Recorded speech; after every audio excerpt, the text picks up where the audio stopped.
Une marche blanche pour appeler les autorités togolaises à dépénaliser la loi sur l'avortement.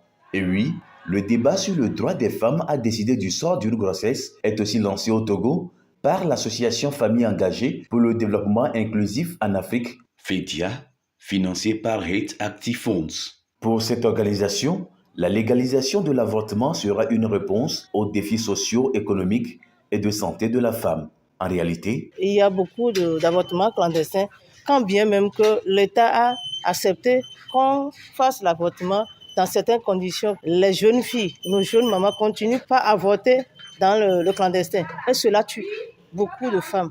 Donc, c'est important de laisser, bien de donner le choix à celle qui veut avorter, d'aller le faire dans un centre bien disposé. L'interruption volontaire de grossesse IVG n'est autorisée au Togo que sur prescription d'un médecin et dans 3 cas. Une grossesse mettant en danger la vie et la santé de la femme enceinte, une grossesse issue d'un viol ou d'une relation incestueuse, et en dernier ressort, lorsqu'un diagnostic posé révèle une forte probabilité que l'enfant à naître sera atteint d'une affection d'une particulière gravité. Pour éveiller les consciences, cette rencontre organisée le samedi 14 décembre 2024 à Adétikopé, banlieue nord de Lomé, a permis d'informer les participantes ainsi que les médias sur les conséquences dévastatrices de la pénalisation de l'avortement, l'analyse critique sur la loi de l'avortement au Togo, pourquoi l'avortement est un droit fondamental et un droit humain.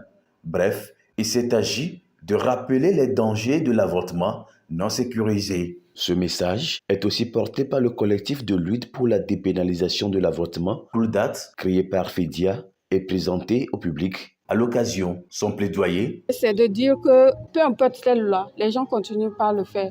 Et il y a des femmes, des jeunes filles qui meurent à la suite de ces avortements non sécurisés, clandestins. Et notre message, c'est de dire, de donner le droit à la jeune fille, à la femme de décider si elle veut garder sa grossesse ou pas.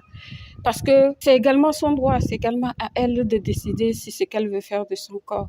Maintenant, de leur dire que cette loi existe, mais malgré cela, il y a de ces cas-là qui existent et qu'il faut maintenant dépénaliser cette loi-là et de permettre à des gens de le faire. On n'est pas en train de dire que l'avortement est une bonne chose, mais de donner le droit à la personne de décider de ce qu'elle veut faire. Le message semble trouver écho favorable chez les participantes à cette rencontre. L'enfant peut être traumatisé dans le futur. L'avenir de l'enfant peut être en jeu.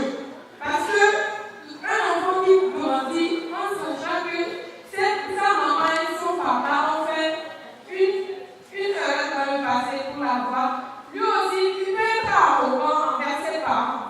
Et la société aussi peut influencer l'enfant.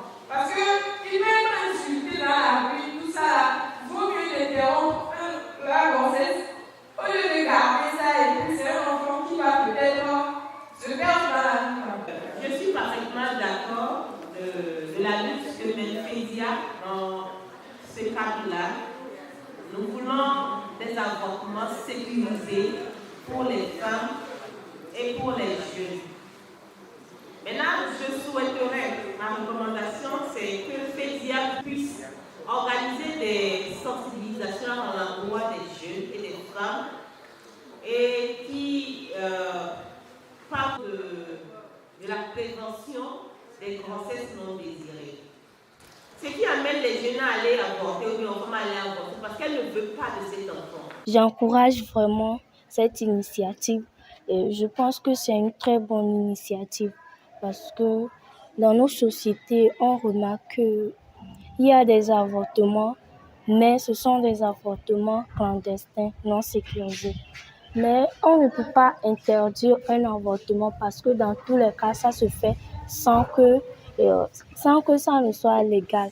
Donc, ce plaidoyer, c'est déjà une bonne chose pour que l'avortement soit légal, mais que l'avortement sécurisé soit légal. L'association FEDIA attend une réaction tangible des parlementaires, responsables gouvernementaux et autorités locales pour l'examen approfondi de la loi numéro 2007-005 du 10 janvier 2007 et à la mise en place de réformes concrètes pour dépénaliser l'avortement. Aussi, l'association voudrait-elle que l'État togolais respecte le principe de la laïcité et de la neutralité.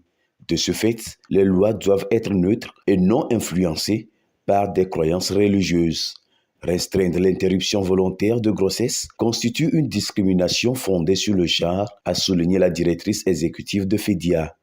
Pour la coordinatrice, restreindre l'IVG constitue une violation grave et une discrimination à l'égard de la femme. Pour l'instant, tout auteur, co-auteur et complice d'une tentation d'IVG est puni d'1 an à 5 ans d'emprisonnement et de 500 000 à 1 500 000 francs CFA d'amende.